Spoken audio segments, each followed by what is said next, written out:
Bonjour à tous, je suis ravie de vous retrouver dans cette nouvelle vidéo. Aujourd'hui, je vais vous faire une story time sur le business de la vente d'occasion du côté de la Côte d'Ivoire. C'est un secteur que je ne connaissais pas, mais j'ai vécu une expérience que je vais vous partager. Donc, restez vraiment jusqu'à la fin parce que vous allez comprendre comment cet entrepreneur a raté une affaire de 12 millions juste à cause de la mauvaise foi d'un mécanicien. Ce sont les réalités du business en Afrique que je vais vous partager dans cette vidéo. Bonjour, si vous êtes là pour la première fois, je suis Lomi Guitou, je suis entrepreneur. Côté de la Côte d'Ivoire, vous êtes sur la Diaspora, la chaîne des entrepreneurs africains. Ici, on parle essentiellement d'immobilier et d'import-export parce que ce sont des secteurs d'activité où j'ai eu des expériences et je parle de manière générale de l'investissement en Afrique.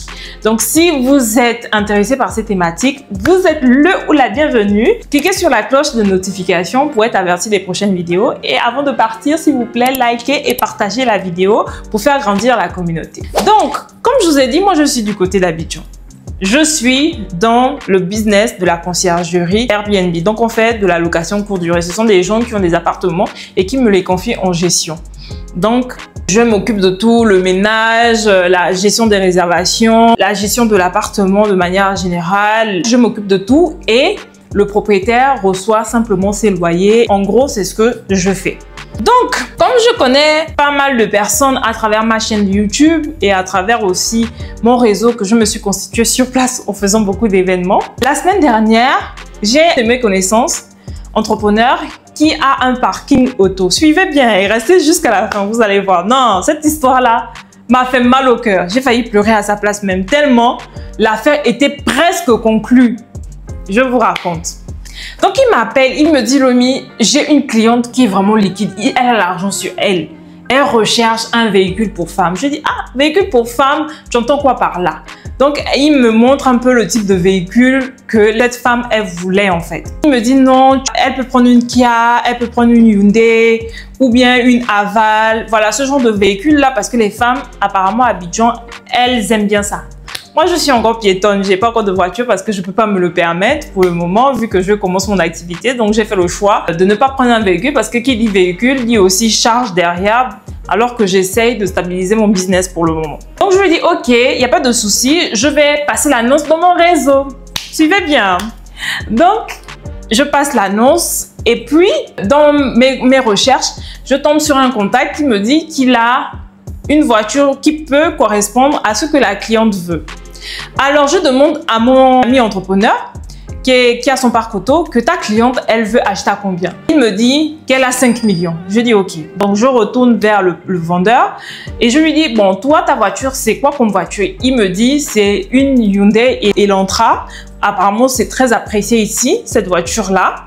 Je pense que c'était année 2022, un truc comme ça. En tout cas, c'était assez récent. Et donc, je lui dis, toi, tu veux vendre à combien? Il me dit 6 500 000. Donc, je retourne vers mon ami entrepreneur et puis je lui dis, bon, là, on a un souci parce que ta cliente veut acheter à 5 millions et puis lui, il veut vendre à 6 500 000. Donc, il me dit, non, il faut négocier. Comme c'est toi là, tu sais bien parler, il faut aller négocier pour moi, s'il te plaît. Je dis, OK. Donc, j'ai appelé le vendeur. Je lui dis, bon, la cliente, elle a 5 millions. Est-ce que 5 millions peut te convenir? Il dit, non, 5 millions, c'est trop bradé. En fait, si je vends ma voiture, c'est parce que j'ai un projet, j'ai besoin de cash. Mais en réalité, la voiture, elle est quasi neuve et je l'ai bien entretenue. Mais 5 millions quand même, ça ne correspond pas à ce que je veux. Est-ce que ta cliente peut faire 6 millions? Donc, à un moment donné, je me suis même retrouvée entremetteuse alors que c'était juste pour rendre service. Donc, c'est maintenant moi qui faisais la négociatrice. Je vais de l'autre côté et puis au final, il me dit, bon, la cliente peut faire un effort jusqu'à 5 500 000. Moi aussi, je vais de l'autre côté et puis le vendeur dit, bon, 5 500 000, je peux quand même le faire parce que c'est toi. Suivez bien. Donc, au final, au téléphone, on s'est accordé sur 5 500 000. Puisque l'accord de principe avait été posé sur 5 500 000, il fallait maintenant convenir d'un rendez-vous pour qu'on se retrouve et puis conclure l'affaire.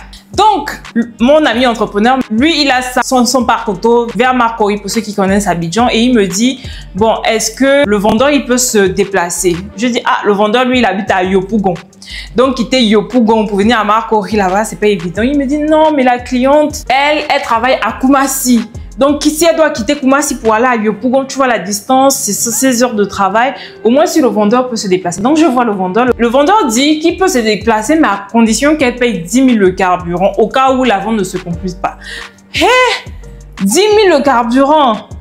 De l'autre côté, mon ami entrepreneur me dit, mais généralement, on demande 5 000, 10 000, c'est énorme. Le vendeur aussi dit, il ne bouge pas si on ne lui a pas donné ces 10 000 pour le carburant parce qu'il a déjà eu le coup où à chaque fois il se déplace et la vente ne se conclut pas, il finit son carburant et puis une perte pour lui en fait. Donc, vu que lui, il était intransigeant sur sa position, je me suis dit, pour faciliter les choses, de votre côté, donnez 5 000. Voilà, tu dis à la cliente de donner 5 000 et puis moi, je vais donner 5 000. C'est pas grave, l'essentiel, c'est que l'affaire se fasse parce qu'on va pas rester comme ça juste pour une histoire de 5 000 alors qu'on est en train de parler d'une affaire de 5 500 000. Donc, finalement, on a pu trouver un accord et je me suis engagée à donner les 5 000 restants. Suivez bien et vraiment, je suivais jusqu'à la fin. Donc, moi, je dis au vendeur que l'on se retrouve dans un coin de la ville. Donc, on s'est retrouvés. Il m'a pris et on est parti à Koumassi rejoindre mon ami entrepreneur et puis la cliente. Honnêtement, la voiture, même quand le vendeur est arrivé, quand je suis montée, je dis waouh, mais la voiture elle est tellement belle. Déjà, la carrosserie était impeccable, l'intérieur impeccable, c'était quasi neuf. Et franchement, ça a touché mon côté sensible. Quand je suis montée là-dessus, je me suis dit, mais si j'avais de l'argent, même moi j'aurais acheté cette voiture-là en fait. Lui-même, il disait que quand la cliente va voir le véhicule, elle va même donner 6 millions d'elle-même si elle est raisonnable parce qu'elle va se rendre compte que c'est vraiment une voiture en bon état. Donc, nous voilà en chemin vers Koumassi. On arrive, on voit la cliente et puis mon ami qui a son parc auto. On lui présente le véhicule. On fait même un tour avec elle dans le véhicule pour qu'elle puisse un peu prendre la main, voir les différentes fonctionnalités. Jusque-là, tout était bien. Vraiment, la dame était émerveillée, c'était bien. Moi, j'étais sûre, franchement, à ce moment-là, j'étais sûre que à 100%, la vente là se ferait. Donc, on a fait un tour et on revient. La dame, pour elle, la voiture est bien, elle va le prendre. Donc, ce que j'aime omis de mentionner, c'est que la dame, elle est venue avec une amie. Et cette amie-là aussi recherchait à acheter une voiture. C'est comme ça qu'elle pose la question au vendeur de savoir s'il n'a pas un autre véhicule. Le vendeur lui dit oui, effectivement, j'ai un autre véhicule. Donc, si vous êtes intéressé, je peux vous envoyer les photos. Donc, séance tenante, il envoie les photos à son ami. C'était une Tucson et franchement, c'était aussi joli. En fait, le monsieur, comme il a un projet d'entreprise, il a besoin de liquidité en fait pour pouvoir financer ce projet. Donc, il n'avait pas forcément prévu de vendre la deuxième voiture, mais si l'occasion se présente, il en profite en fait. Donc, potentiellement, il y avait une deuxième vente. Il devait se faire le même jour, c'est-à-dire que on devait signer la vente de la cliente et ensuite, on serait parti chez le vendeur pour voir la deuxième voiture. Ah, les amis, l'entrepreneuriat, c'est pas facile. Vraiment, il faut respecter les entrepreneurs parce qu'il y a des coûts que vous subissez dans l'entrepreneuriat qui dépassent même le gourmet amoureux. Non, ça, moi j'étais sûre que ça, c'était un bon deal, que ça devait être fait. Donc, on est là et je pose la question à mon ami qui a le parc auto. Bon, finalement, comme la cliente est d'accord, on va passer aux choses sérieuses. Maintenant, pour l'argent, il me dit non, il faut qu'on attende son mécanicien. Son mécanicien avait du retard. Donc, finalement, quand on est revenu de tour avec la cliente dans la voiture, il est venu 10 minutes après. Quand il est arrivé, le vendeur le voit de loin. Il me dit, il me chuchote à l'oreille. C'est lui le mécanicien de la dame. Je dis oui. A priori, oui, c'est lui. Il me dit, ah, ça veut dire que la vente ne va pas se faire. Je dis, comment ça? Il me dit, non, hier, en fait, j'ai présenté le véhicule à un autre acheteur potentiel. Et quand je suis arrivée, c'était ce même mécanicien-là. Donc, on a fait le tour avec le mécanicien parce que le mécanicien aussi doit s'assurer que le moteur répond bien, que toutes les fonctionnalités sont OK. Et pendant le tour, le mécanicien lui dit, mais tu sais que c'est mon mot qui va faire la conclusion de la vente. Donc, le mécanicien lui dit que si il veut que la vente soit valide, le vendeur doit lui donner 500 000 en aparté.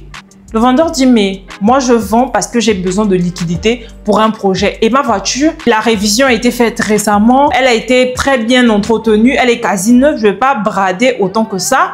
Et en plus, toi, tu es mécanicien, je vais te donner 500 000 sur la base de quoi? Ta cliente te paye déjà une commission parce que tu viens faire ton expertise automobile. Pourquoi moi, en tant que vendeur, je devrais encore te payer? Et même si je dois te donner un petit coca, genre un petit truc, mais c'est pas quand même 500 000 parce que même le démarcheur qui nous a mis en relation avec la cliente ne demande même pas 500 000, il demande 200 000. Pourquoi toi, en tant que mécanicien, je te donnerais 500 000? Donc, ils ont fait les palabres dans la voiture ce jour-là et le mécanicien lui a dit que si tu ne me donnes pas les 500 000 là, moi, je vais dire à la cliente que la voiture n'est pas bonne et la vente ne se fera pas.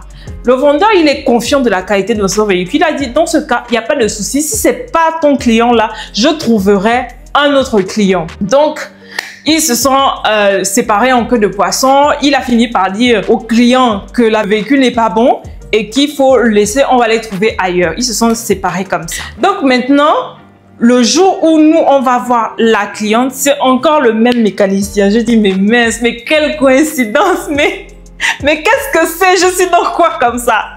Donc, effectivement, pour revenir maintenant à l'instant de la vente, parce que c'était dans le passé, ce qui s'est passé le jour avant. Maintenant, le jour même, le mécanicien s'avance et puis il dit, c'est encore même voiture, la même véhicule là, que j'ai dit au client d'hier que c'était pas bon là. Non, non, non, on n'a même pas besoin de faire le tour. Le moteur, il n'est pas bon. Il a trouvé des excuses bidons. Et le vendeur a commencé à s'énerver, à dire que non, toi, tu es de mauvaise foi, tu es un corrompu. Tu m'as fait rater la vente d'hier et aujourd'hui encore, tu veux me faire rater la vente en disant que mon véhicule n'est pas bon. Je ne te permets pas de dire que mon véhicule n'est pas bon parce que mon véhicule est bon. Tous les papiers sont là pour prouver. J'ai fait toutes les révisions nécessaires. J'ai bien entretenu mon véhicule. Donc, ne dis pas que mon véhicule n'est pas bon, mais dis simplement que parce que j'ai refusé de te donner 500 000, que tu boycottes à chaque fois mes ventes. Non, quand il a dit ça, ils ont fait les palabres. Ça a commencé à crier, ça a commencé à vouloir se bagarrer. J'ai dit, mais dans quoi je suis tombée? Je voulais juste rendre service à mon ami qui a son parcours. Mais c'est pas croyable. Ils ont fait tellement de bruit là où, dans le coin où on était, que maintenant, nous, les trois dames, on était au milieu pour essayer de les séparer, sinon on devait finir au commissariat. Donc, au final, on a essayé d'apaiser les tensions, de dire que, ok, ce n'est pas grave, on ne va pas prendre la voiture parce que elle aussi, elle ne peut pas s'engager en prenant la voiture contre l'avis de son mécanicien. Si jamais ça se passe mal plus tard, son mécanicien va lui dire, bah, je t'avais prévenu, mais tu t'es entêté. Et quand elle va aller pour les réparations, il va augmenter les prix. Donc, la vente, au final, ne s'est pas faite. Ils se sont séparés en queue de poisson. Mais le mécanicien était tellement de mauvaise foi parce qu'il dit, mais pourquoi tu vas lui donner 5 000? Les 5 000 du carburant, vous vous rappelez? Il ne faut pas lui donner 5 000, il faut lui donner 3 000. Sa voiture n'est pas de bonne qualité et tout ça là. Quand il a encore dit ça, le monsieur quittait de la voiture là pour foncer sur lui. Non mais, sérieux, je remercie Dieu que ce n'est pas fini en autre chose parce que on devait finir au commissariat et ça aurait pu prendre une autre tournure. Donc finalement, la dame a dit non, non, non, non. L'accord c'était 5 000 au cas où la vente ne se ferait pas. Donc on va donner les 5 000 et on va les laisser partir. Donc moi aussi, j'ai donné les 5 000 au vendeur et on est parti. Donc quand je suis arrivée chez moi, j'ai appelé mon ami qui a son parc auto et je lui ai dit, mais vraiment, je suis désolée. Non, mais vraiment, tu as raté potentiellement 12 500 000 juste à cause de la mauvaise foi d'un mécanicien. Et franchement, il était tellement triste parce que pour lui, c'était fait quoi. C'est difficile déjà de trouver des personnes qui sont liquides, qui ont 5 millions en main comme ça pour acheter des véhicules parce que en Côte d'Ivoire, il y a beaucoup de concessionnaires et les concessionnaires proposent des facilités de paiement. Vous pouvez prendre un véhicule sur 3 ans, vous payez 100 000, 150 000 le mois. Donc, pour ceux qui font de la vente d'occasion, c'est pas facile parce que eux, ils ne peuvent pas proposer des facilités de paiement. Donc, ils sont obligés de travailler avec des personnes qui ont le cash. Et c'est pas tout le monde qui a le cash. Il a été tellement déçu. Et je vais essayer de le réconforter en disant que bon, si ça c'est pas fait, ça se fera plus tard. Et côté vendeur, je l'ai appelé également. Il m'a dit, ah mais tu sais Lomi, après Koumassi, moi je suis reparti à Yopougon montrer le véhicule à un autre acheteur. Et il a acheté, j'ai pu vendre ma voiture. Donc au final, ce que je retiens deux choses. C'est que vraiment, chaque secteur d'activité a ses spécificités. Et quand vous vous lancez en entrepreneuriat, il faut avoir les reins solides. Parce que je vous assure, il y a des gourmets. Quand vous ratez des affaires comme ça, non, vous pouvez vous asseoir au sol, vous réfléchissez d'abord à votre vie, vous pleurez. Comme Claudel dit souvent qu'on ne pleure pas, c'est interdit de pleurer. Moi, je ne vais pas vous cacher, hein. Moi, j'ai beaucoup pleuré sur des occasions ratées.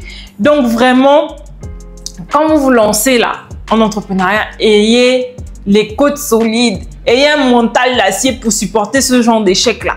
Parce que ça fait vraiment mal au cœur de voir passer 12 500 000 comme ça, juste à cause de la mauvaise foi d'une personne. Et deuxièmement, ce que je retiens, c'est que vraiment, dans le secteur de l'automobile, surtout la vente d'occasion, c'est au bonheur la chance parce que cette dame, en réalité, elle a raté une bonne voiture parce que le mécanicien, dans ce cas, était de mauvaise foi.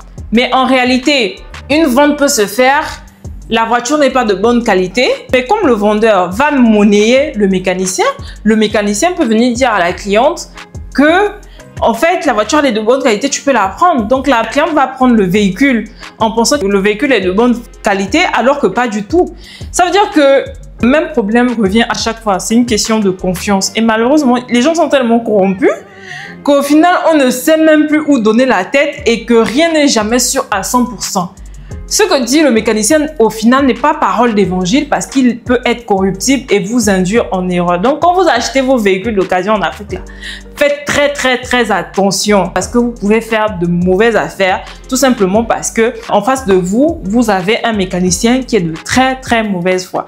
Voilà donc la story time que je voulais partager avec vous aujourd'hui. C'est du vécu et franchement, je vous assure, l'entrepreneuriat, c'est pas pour les enfants. Il faut avoir un mental d'acier, vraiment, pour supporter ce genre de choses. Mais heureusement aussi, on arrive très souvent à faire de bonnes affaires.